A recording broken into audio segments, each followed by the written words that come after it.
Hi, I'm Steve Plach, and I'll be your guest this evening for Voices from the Village. Tonight we'll be talking about refugee children, a human rights crisis. Let me start by describing kind of a little background about where we're going.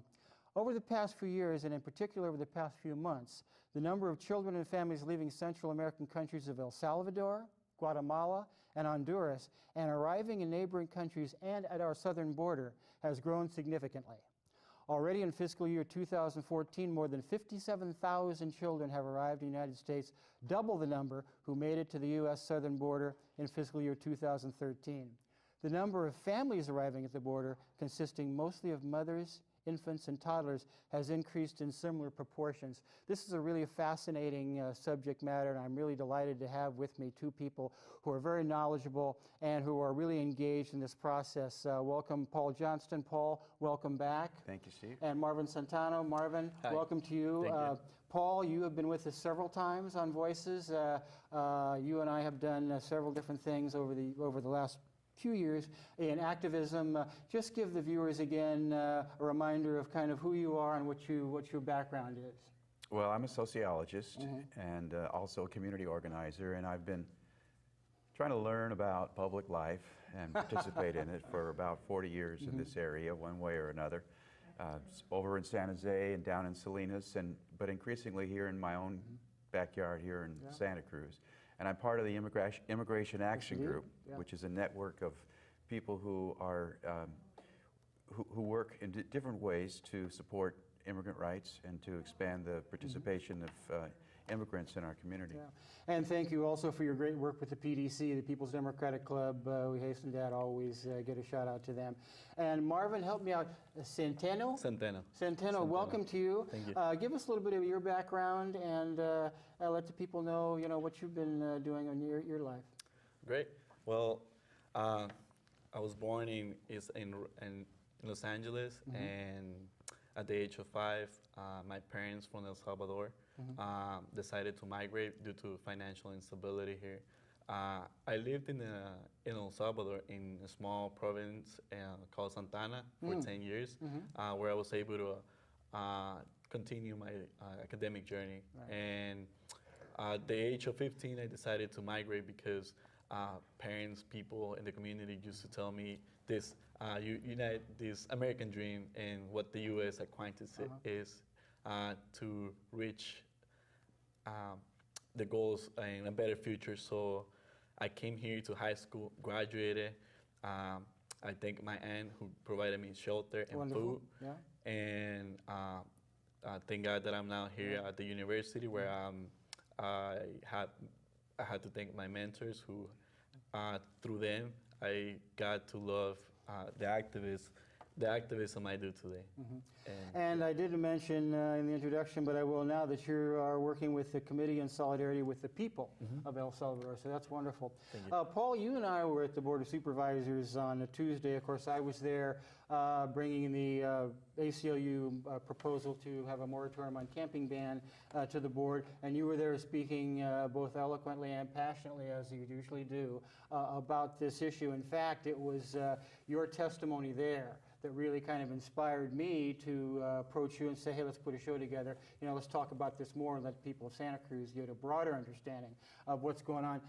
Lead us off in the conversation and tell us kind of, where we're going with this.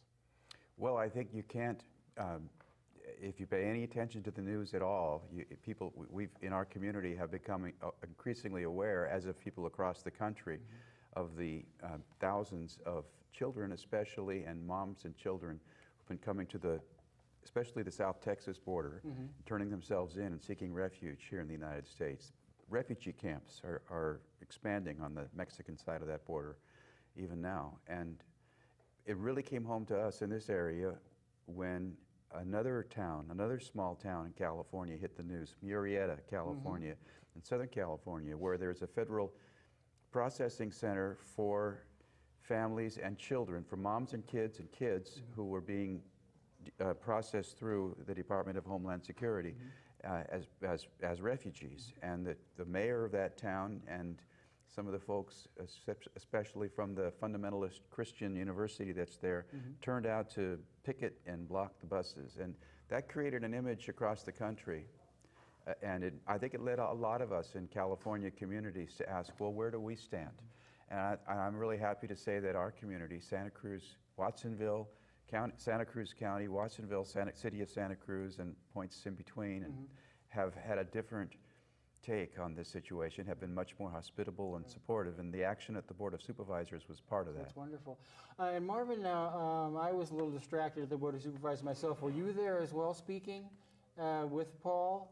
Or you did not appear and give testimony at the Board of Supervisors last Tuesday? No, I wasn't Okay. able to. Well, tell us a little bit about your work with the community, the Committee on Solidarity. That sounds fascinating to me, you know, to really get some traction on the issue through a committee, through that kind of organization.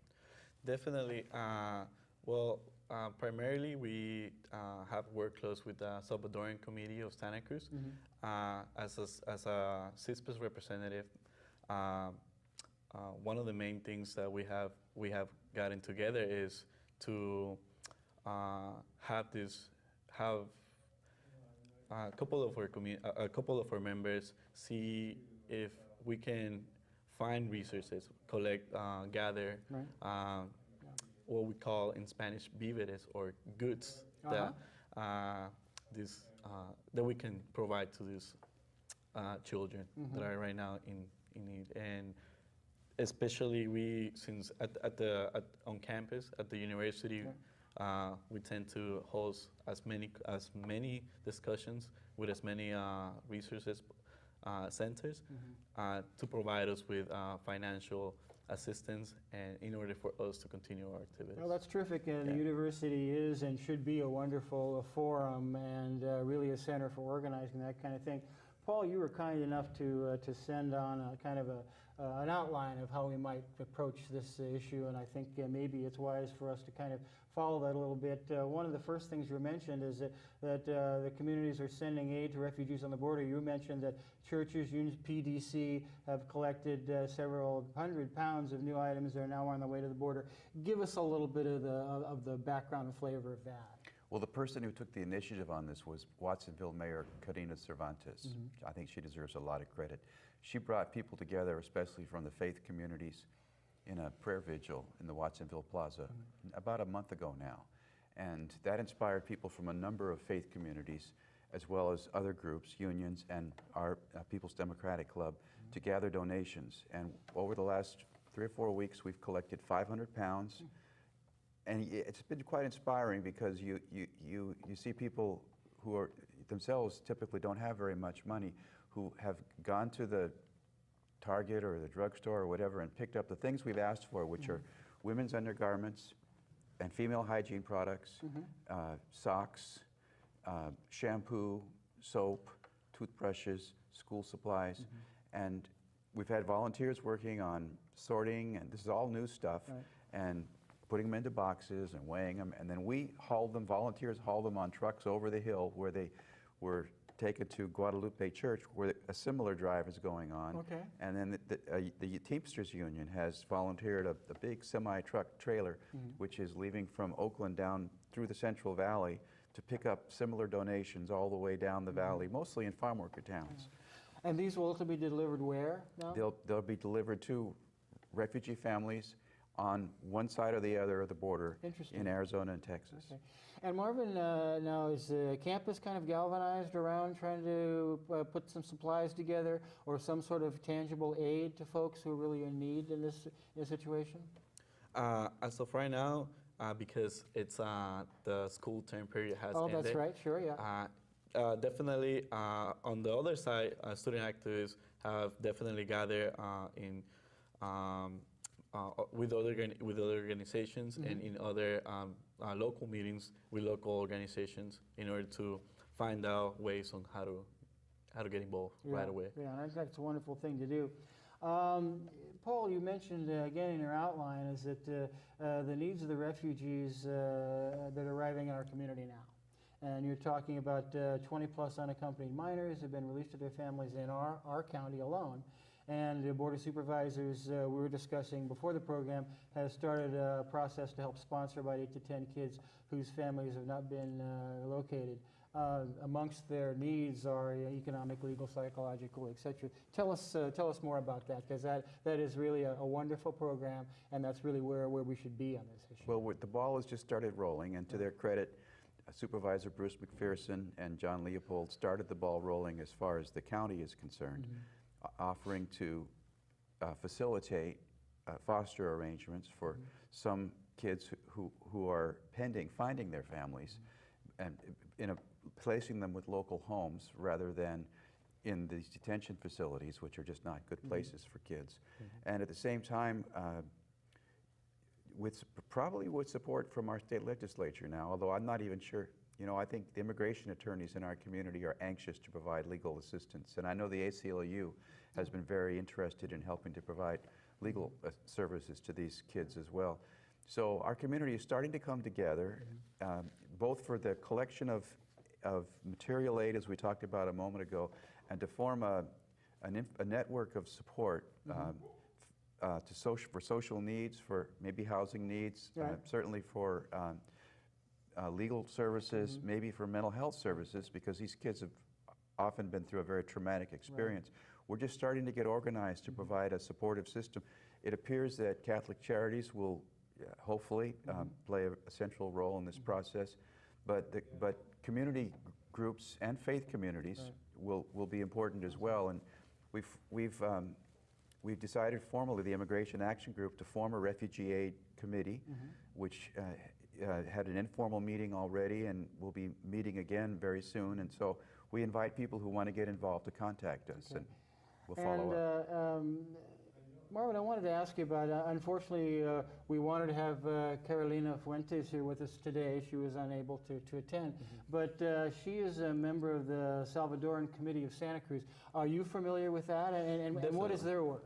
Well, we're like a young, I would say, young cross-section group that has been active in the last few years, in the last 2 years, I believe. And I joined last year, particularly because I wanted to learn more about it, and because I didn't want it to stay on campus all the time. Right. And I attended one of the events and was earlier talking to Paul about how we, as a collective, host activities in the community. And one of them was when Carolina Fuentes, who happened not to be here today, but she was one of the main events she was able to share her dissertation work in terms of music, Salvadoran music, and and its name, Our Right to Sing. And it's one of the aspects that the Salvadoran community hosts that not only participates like politically within current issues, but also culturally. And another huge influence that we had in terms of the Salvadoran presidential elections last year, or this year, was that we organized almost for a year in terms of raising funds, in terms of raising lots of attention here within the community, because we are currently the second largest Latino community in the whole state, and just within Santa Cruz here, we have almost 5,000 of Salvadorans. And it's immediately that we need, it's immediate that all Salvadorans right now know who we are.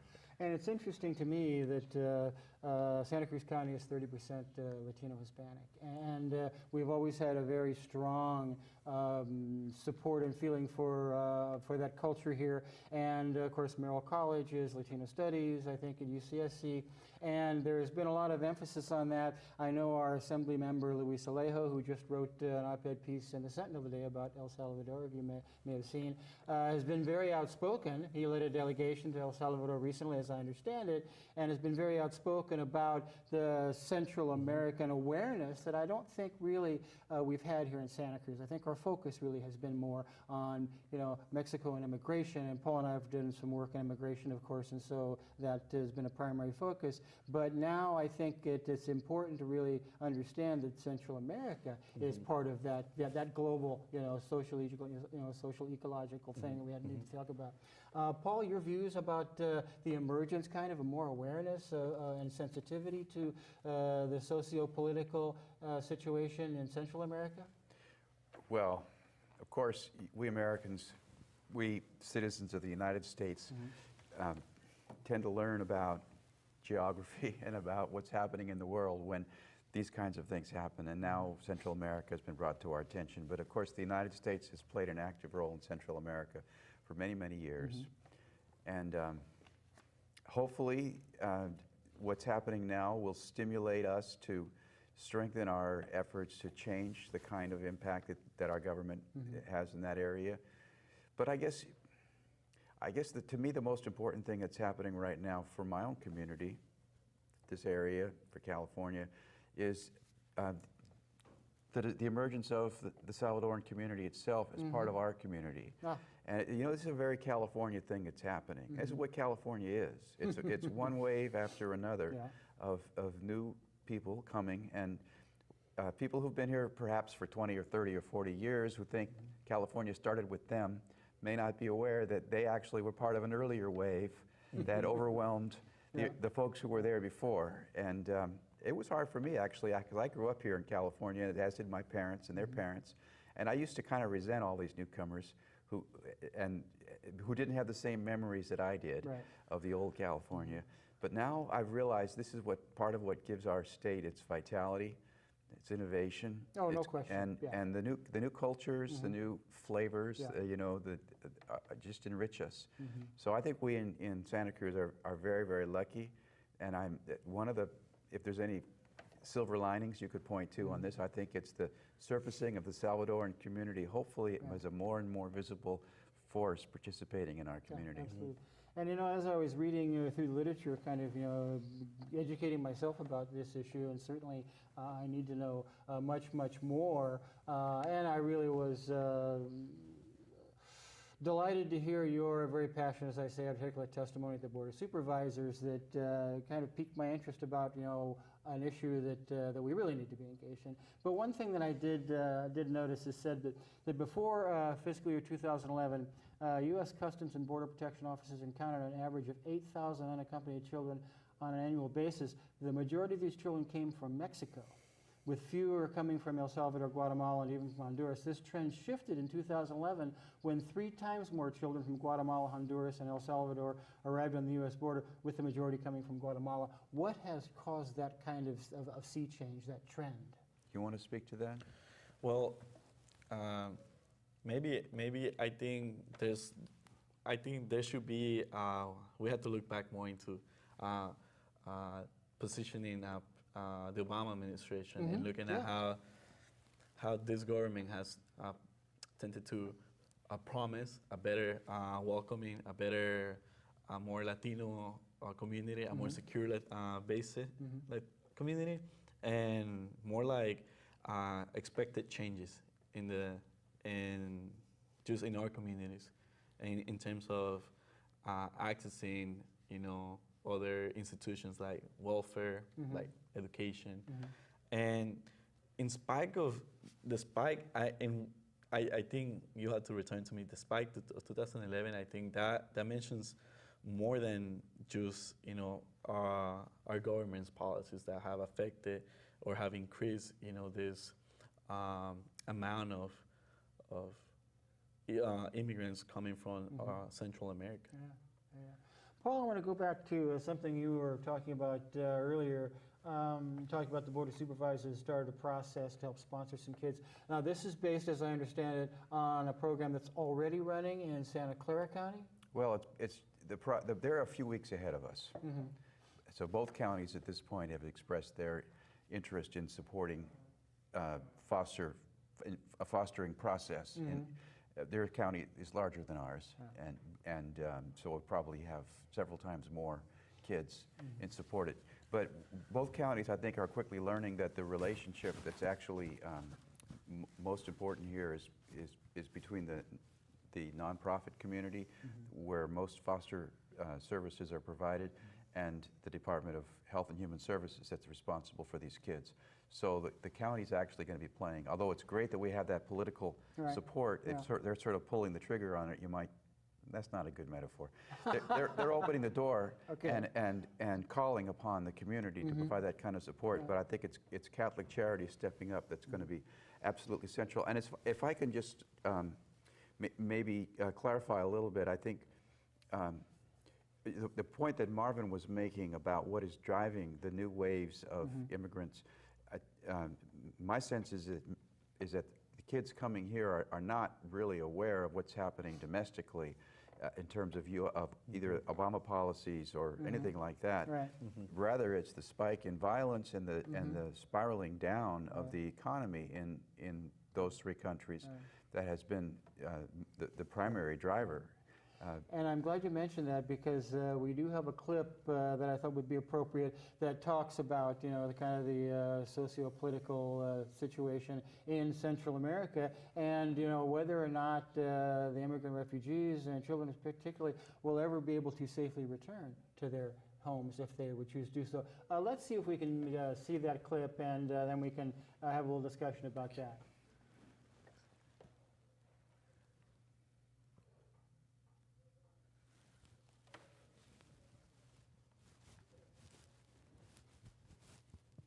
Are we going to hear? Can you give a sound?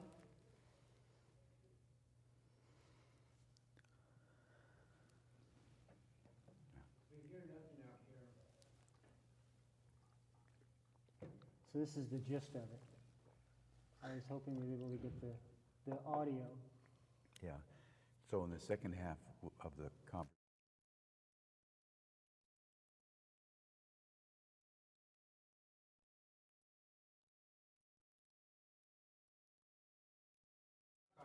okay.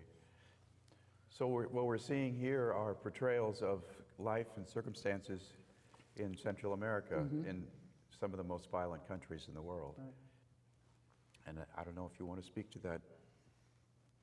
Definitely, this goes beyond certain international issue or human rights issue. I think these problems have developed over the years. Just looking at the American flag and looking at understanding, you know, like going back to even earlier when the U.S. funded, you know, more than $6 billion during the El Salvador Civil War in the 80s to 1992. I think, you know, this kind of participation, I mean, this kind of And I times. think as part of literature that I accessed when I wanted to kind of, you know, educate myself, this is Guatemala, Honduras, and El Salvador, and this is what we're seeing here. Were three of the 5 most dangerous countries in the world in 2013. The UN Office on Drugs and Crime found that Honduras had the world's highest per capita murder rate in 2012 at 94 homicides per 100,000. El Salvador was 4th in the world. Guatemala was 5th. To put these numbers in context, considered the war-ravaged Democratic Republic of Congo, from which nearly 1 million refugees have fled, has a homicide rate of 28 per 100,000. By contrast, in Central America, countries such as Costa Rica is 8.5, Nicaragua 11, Panama 17.2. So you see the level of violence and really the conditions that are driving people away, you know, on a Right. socioeconomic level. Yeah, I think it's really important that we sort of make a switch, a mental switch in our understanding of the flow of immigration north at this point in time. While there's been a declining in the numbers of people coming, particularly from Mexico, simply for a better life, economic and social immigrants coming to rejoin their families, et cetera. Right. Instead, what we're seeing now is a refugee situation, is generation of refugees and human rights issues that have been intensified in Central America, unfortunately, in part due to U.S. policy, both driving it and intensifying it.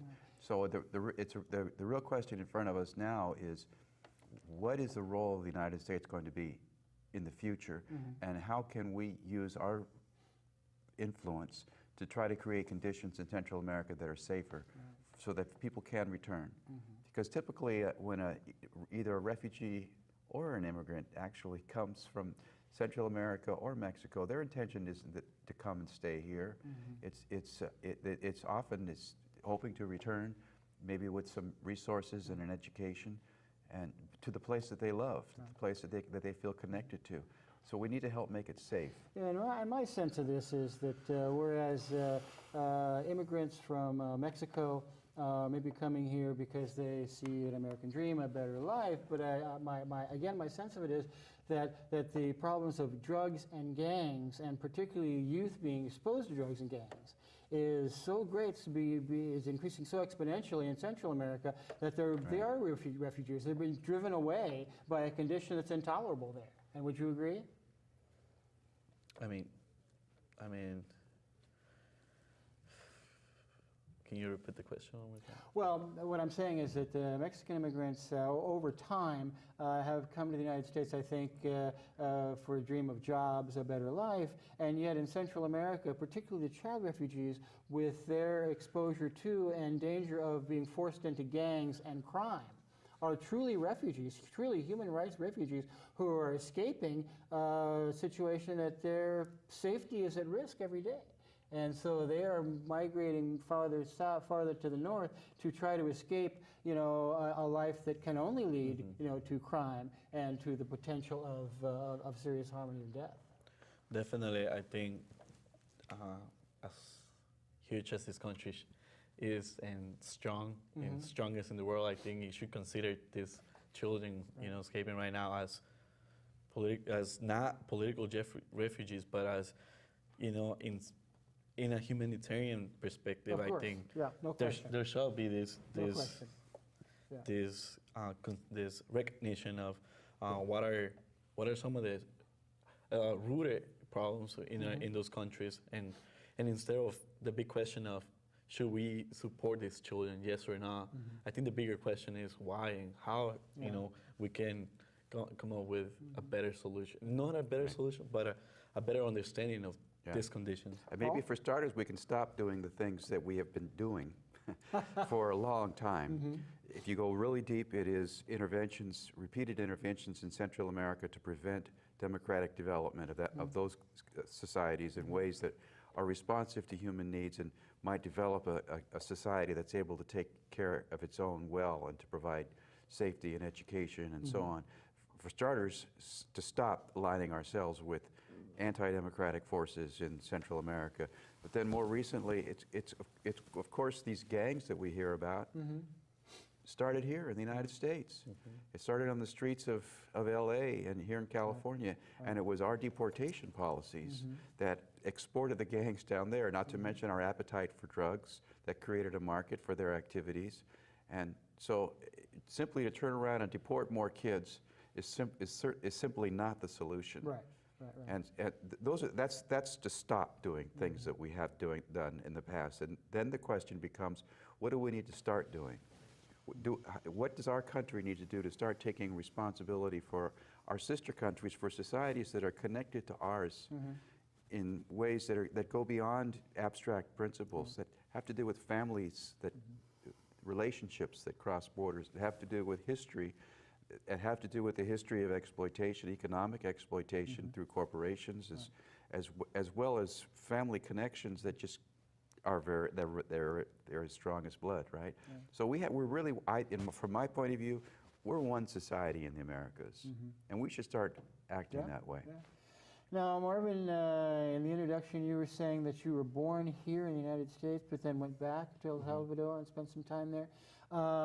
Were you exposed to this culture of drugs and gang violence? I mean, were you aware of that? Not necessarily threatened by it, or you may have been. I'm not speaking for you, but were you aware that this was happening down there?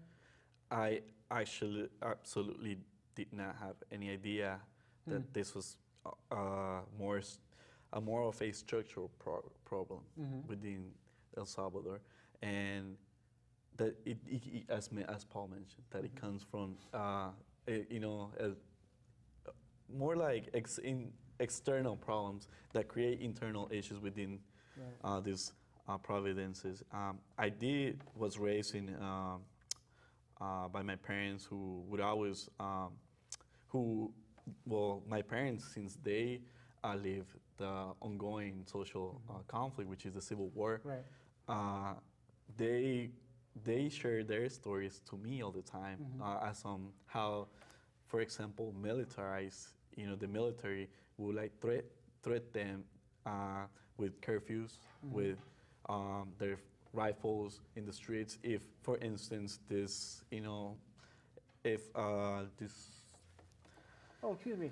I just want to remind people that while we're having this Okay. interesting conversation, this is a call-in show, so you can call at 425-8844, extension 30, and ask Marvin or Paul a question. And I didn't mean to interrupt you, but Yeah, go ahead. it occurs to me that people who understand anything about the geopolitical nature of the Americas are always concerned about, drug interdiction in South America. So this is all where the drugs are coming from, the cartels and things like that. They're not necessarily interested, not anymore, in destabilizing the governments down there, because we found that that was really a non-starter for us and weren't getting anything done. And it didn't really interdict any of the drug trafficking anyway. But now, I think with Manuel Noriega, who was a drug kingpin in Panama, people say, oh, Panama, now where's that? That's the Panama Canal. Okay, I understand. Okay, there's Bolivia and there's Chile, and Panama, El Salvador, Nicaragua. People are beginning to get, their geographical, bearings in America, and trying to figure out, where these drugs are coming from, what problems they're causing within each country, and what they're doing to the people who live there. And that's what we're talking about now. I think there's also roots that that run even deeper, that are economic, that have to do with, for example, the passage of free trade agreements and their impact on the economy and development there too. The overall policy of privatization and of clearing the barriers to U.S. corporations penetrating local markets have been devastating for the local economy. And Marvin, for example, I know your family worked in agriculture, and I wonder if you could talk a little bit about the impact of free trade agreements on Please, yeah. people working in that sector. Definitely. I think from, again, touching back in, looking back into my background and family, I had the opportunity to work in the cornfields and coffee production in the mountains of El Salvador. What I noted was that as people were screaming no against the Tratado de Libre Comercio, the TLC, which is free trade agreement. Okay. So, and I kept wondering, what that was, until now that I understand that people over there were obsessed, where they didn't like this policy because it would take away their production, their net income. What they would produce would not, they wouldn't have even, after they would sell their production, couldn't even afford their own meals. So it's like they were producing, all their production wasn't even for them, and that's how badly this free trade agreements have affected not only Central America but Mexico too, and in particularly just because it allows U.S. commercializing and multinational corporations to implement their factories and obtain cheap labor. Right. In response to that, they're taking away local small businesses like my grandparents. Okay. And I'm looking and I'm thinking, why? That's not fair. And then in contrast to that, there's more like, if you don't do this, if you don't agree to this, to these free trade agreements, these countries, for example, El Salvador, then, for instance, the Millennium, we were talking earlier about the Millennium Challenge Corporation, this under the after the peace accords in 1992, and all up into 2008, we see how more right-wing political governments implemented these policies of free trade agreements. But then again, now with more left-wing political governments, we see a denial on this free trade agreements in time. But it comes to the point where the U.S., since the U.S. offers through this Millennium Challenge Corporation, this fund, it's an amount that the government should have to take in order to implement other policies. And I think the American small farmer can certainly sympathize with the Central American small farmer because they are being forced out in equal measure by the large agribusiness here. Paul, tell us, Marvin mentioned, and I really did want to talk about it, this Millennium Funding. I think it's a fascinating program to really get some economic traction. Well, tell us more about it started under the Bush administration, and development aid, it has some problems because we were talking about earlier, because it promotes a model of privatization of public services. But it does provide some funds that can be used for infrastructure and for redevelopment, reconstruction. And in a country where El Salvador, unlike Guatemala and Honduras, is trying to move in that direction. For example, trying to expand education so that kids can go to school all day long and have a safer place to be during the day. That the release of these funds has been conditioned by the U.S. State Department and specifically by the U.S. Ambassador to El Salvador now on criteria like, for example, until quite recently, that the government would agree to open up the seed market to Monsanto Corporation, which would basically allow Monsanto to establish a monopoly with its patented seeds and take away people's capacity to do what people have done for millennia, which is to save and harvest and improve their own. No pun intended, of course. Seeds, right? Yes, right. And so, no, it wasn't intended. How about that? Oh, we're cleverer than we think. But I bring that up because you did mention that to the Board of Supervisors. So, the release of this Millennium Funding. Yeah, there's been but I think that's only, in a sense, well, yes, and our Board of Supervisors, as well as other leaders like Santa Clara County Board of Supervisors, and folks in the Democratic Party are sending as strong a message as we can to the State Department and the Obama administration. But I think, from my point of view, this issue of the Millennium Funds really points us in a direction. And looking at El Salvador versus Honduras and Guatemala as well, just points us in a direction that we have to begin to move, which is to start thinking through a new relationship to Central America, to start thinking through the follies of a policy that emphasizes militarization and repression over social development, and that fails to come to terms with the billions of dollars that we've spent in the wrong direction. We should be able to invest more than a few $1 million, quite frankly, in social development. And we should certainly stop aligning ourselves with anti-democratic political forces. Now, that brings up an interesting question. In my mind, we're talking about factors on an economic level. What's the political situation in El Salvador, Guatemala, Honduras? There's democracy, there's budding democracy, there are right-wing dictatorships. So what is the political situation there? Paul? I'm not an expert on Central America, and so I think it would be a good thing to have a show about, but I would rather not try to characterize, except to the effect that in Honduras and Guatemala, we still have military or pseudo-democratic governments that have been placed in power with strong support from the United States and supported by them, whereas in El Salvador, after years of social conflict, the peace accords ultimately led to an election and another election, and most recently, people who were previously revolutionaries, in effect, are now in the government and attempting to move the government in a positive direction and to achieve reconciliation. And that is why it's so important for the U.S. to rethink its relationship in El Salvador and try to work with the new leadership in El Salvador to help move that society in a positive direction and to use as an example to promote positive change in the other countries as well. Marvin, you have a comment on that? Yeah, I think ultimately El Salvador, as you were mentioning, it carries a well-developed social democratic system now.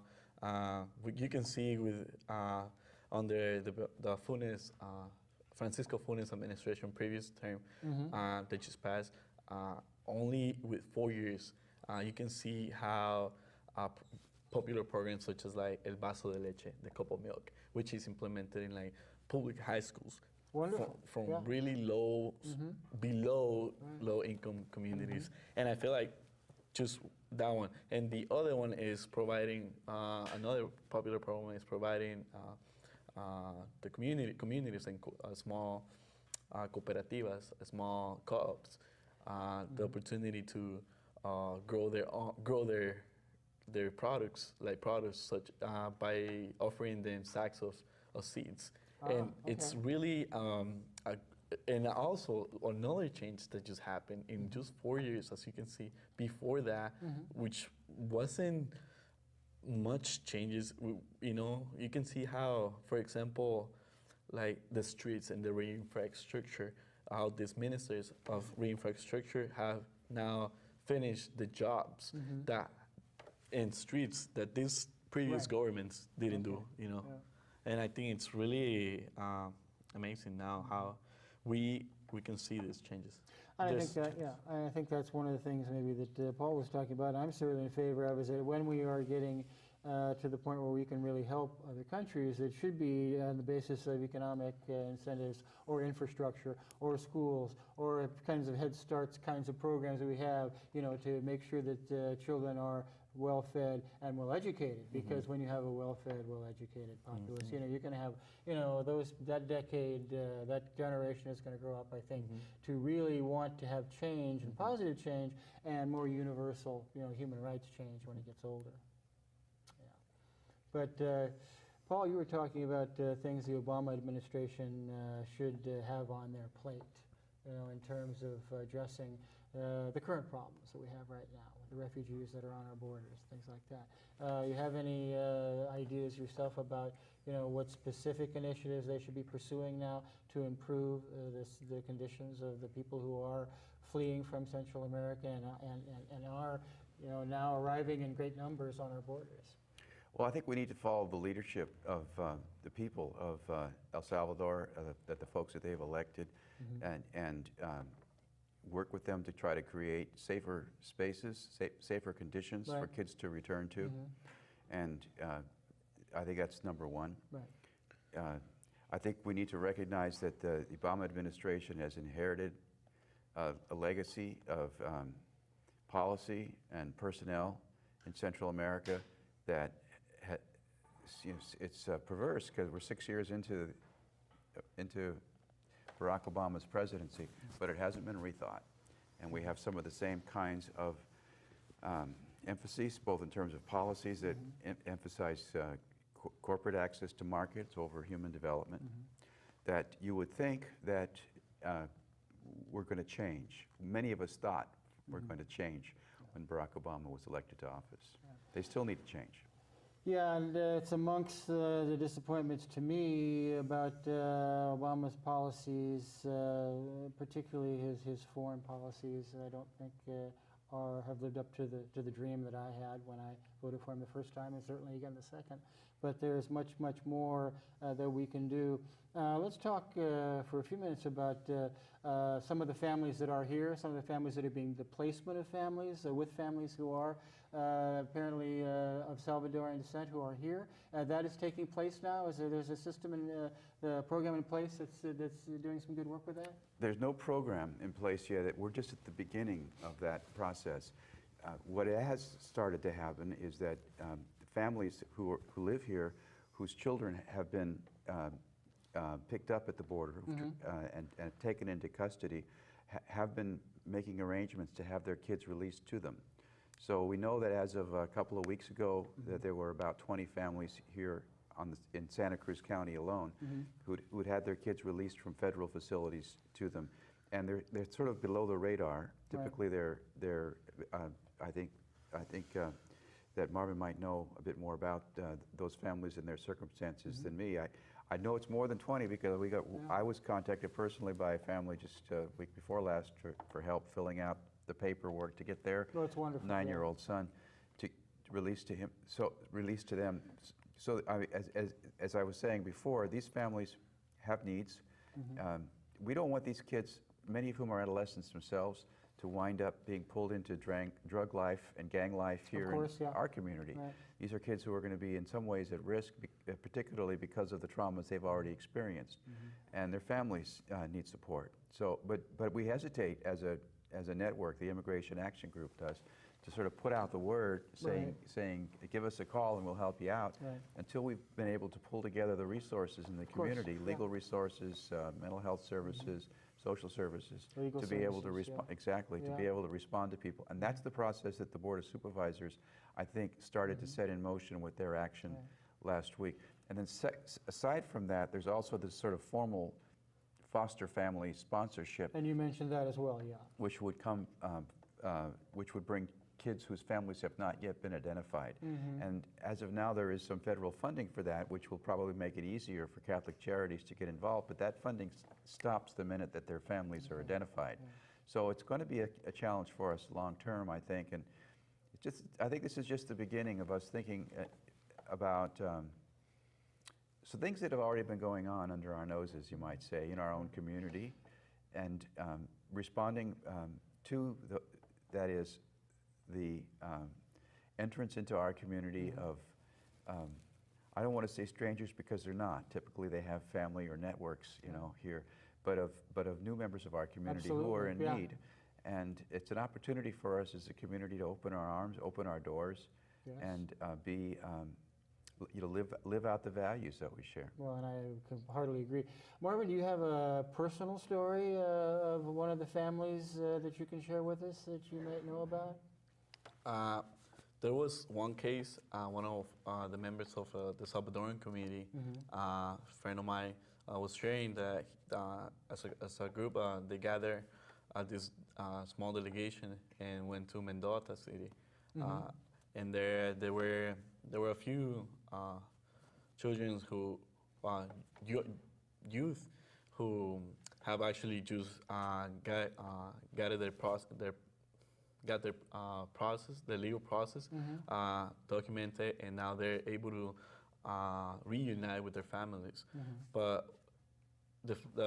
also because they went there because they had to host in one of their family's members who happens to reside there.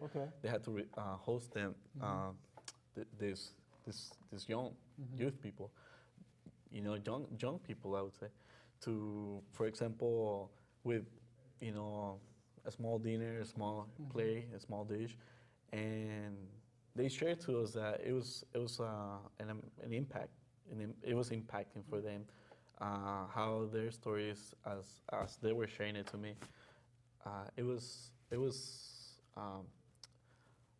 1 meal a day, being detained at the border, you know, under the Homeland Security, La Migra, and they were kept at which they call cooler freezers, which are these small cells, which have like air conditioner that put pressure under you, and it was just this treatment on how the state keeps people, and right now it's just insane, I think. And that's why when I was thinking and casting about for, you know, something to call this show, I really wanted to emphasize the human rights, you know, the human rights aspect of it, because it is so chilling, I think. Paul, let me ask you, is the Immigration Action Group, or Marvin, you can respond to this as well, the Salvadoran Committee of Santa Cruz, or CISPAS, are you generating a database, a list of host families that perhaps, you know, you can marry some of our guests to when they arrive? Yes, we are, and not just families, but we're also looking for, well, we have already begun to accumulate immigration attorney volunteers. Doug Keegan working with the group? Doug is part of the immigration, that is the Santa Cruz County Immigration Project. Absolutely, yeah. Right, but there's also a great network of immigration attorneys in this area. People don't go into immigration law to make a lot of money. They go into it because they believe in human rights and civil rights. And so we have volunteers to tap there. We need people with mental health clinical skills. We need people with social work skills. And you know, up till recently, the Immigration Action Group has been a network that's primarily been focused on the treatment and the mistreatment and the rights of mostly Mexican immigrants, things like the deportation program in our jails. Absolutely, and you and I have done some work with that over time. That's right, and the undocumented kids who are brought here as children and then face the threat of deportation and can't work when they get out of high school, and that are being helped now through the DACA program. And I think one of the things that this recent series of developments on the border crisis has done is it has helped us to begin to make connections with the Salvadoran community here. And Most importantly, so in absolutely, the process, we're building, we're strengthening our network and our relationships, and I think forming the Refugee Aid Committee and beginning to broaden our perspective on the work that we do, so that it includes policy that's driving the refugee crisis, so that it includes hospitality toward people who come here, and I would say that includes not only folks from Central America, quite frankly, but also people who make that dangerous crossing in the desert in Arizona, and if they survive it, you know, there's not too many more scary things than to wait to see if your mom or your son or your daughter is going to make it across the desert. And so there's a lot more that we can do. In fact, just recently, as we've been gathering contributions and sending them down to the border area, we've been learning that that the folks who are in need on the border are not just the individuals who are turning themselves in, as who are kind of hitting the news, but on both sides of the border, especially on the Mexican side, what's emerging is colonias, they're called, refugee camps, in effect, with thousands of people who are living in terrible conditions and deeply in need. And there are wonderful American community organizations and faith-based groups that are doing what they can to help them, but they are overwhelmed themselves in terms of human needs. And I think what's most troubling to me is that similar to what's happened to many immigrants and undocumented folks that have come into California, they disappear into the system. They disappear into institutions, penal institutions that are secreted away in places and counties that people, you know, can't even contact their relatives. You know, they're not given any access to communication, outside communication, no access to legal help, no access to emotional counseling of any kind. And that's the thing that I find, you know, as I say, most troubling about the situation. I don't want people who are, for whatever reason, coming to our borders, you know, looking for our help, you know, either fleeing the dangerous conditions in El Salvador because of the drugs of the gangs, or fleeing economic dire circumstances in Mexico. I don't want them coming to our borders and then disappearing, you know, under that border, where there aren't any people reaching out to them and helping, as the Immigration Action Group is trying to do, as CISPAS is trying to do, as the Salvadoran community of Santa Cruz is trying to do. And so a group that is willing to reach out to those folks to make sure that they know that we care about them, that we want to help them, we want to do what we can, we are doing what we can for them. That, I think, is the initiative that I would like to pursue, and the initiative that I would like to see folks like yourself and Paul pursue, and I'm certain that's what's happening. Yeah, I guess I don't see it just as a question of charity, although charity, of course, is a great virtue. But I think we here on the Central Coast ought to recognize that the wealth of our region depends more than anything else on agriculture and on an industry that's been addicted to cheap Mexican and Central and South and Southern Mexico and Central American, increasingly, labor without rights for 50 years now. And we owe it to the folks who produce our food and generate the revenue that comes into a region and then circulates locally is the main source of our economic vitality in this area. We owe it to them to move beyond this era of real apartheid and extend human rights to all of our neighbors. And Marvin, school is going to be back in session when? You'll be up at UCSC? Definitely. Yeah. And when school is back in session, then you'll be working even more with community in solidarity with the people of El Salvador, and that group, and doing that. That's wonderful work. We have another minute or two.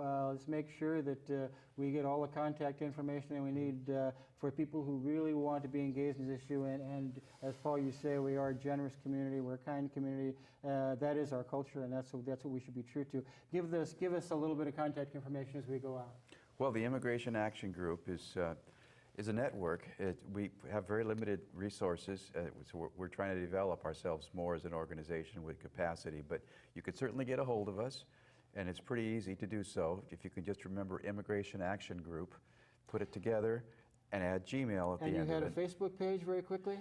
Well, if people want to learn more about what's happening specifically with respect to the border refugee crisis, I think the best Facebook page to go to is the one that's been put together in Laredo, and it's called, just look on Facebook for Laredo HR, wait for it. And while he's looking, Yes. your contact information again for people? It's my email can be, you can find me at mecen@ucc.edu, and definitely. Paul, very quickly? That was Laredo HRT. Okay. Just go on Facebook and you'll learn a lot. Okay. Paul, thank you again for being Sure, here. Always yeah, a pleasure. Marvin, a great Thank pleasure to you. meet you. Thank you Thank for your you. work. Thank you. And I've been Steve Plach, and thank you for watching this edition of Voices from the Village. And tune us in again for Charlie Phillips, our producer, and everybody behind the camera and everybody in the engineering booth. Thank you so much for joining us, and we'll see you next time.